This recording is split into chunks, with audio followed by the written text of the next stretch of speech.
शादी के बाद नई बहू अपने ससुराल आई। वह पूरे मन से सास ससुर की सेवा करती और उनकी हर जरूरत का ध्यान रखती। लेकिन सासू मां को उस पर भरोसा नहीं था। एक दिन बहू ने सुना कि सासू मां ससुर जी से कह रही थीं, बहू दूध में पानी मिलाकर देती है। यह सुनकर बहू ने अगली बार दूध का बर्तन सीधे सासू मां के सामने ले जाकर उनके गिलास में दूध डाल दिया। कुछ दिन तक यही सिलसिला चलता रहा।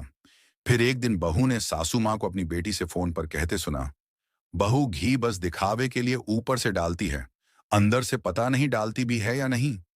अगले ही दिन बहू ने पूरा घी का डिब्बा सास ससुर के कमरे में रखवा दिया और बोली, अब आपको जब चाहे शुद्ध घी मिल जाएगा।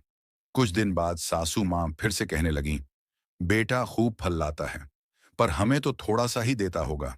बहू खुद ही ज्यादा खा जाती होगी।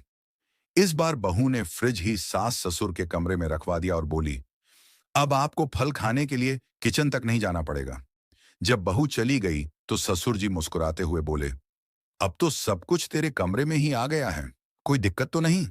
सासू मां थोड़ी हिचकिचाते हुए बोली, नहीं दिक्कत तो नहीं है, बस अपने मन का वहम था जो धीरे धीरे दूर हो रहा है।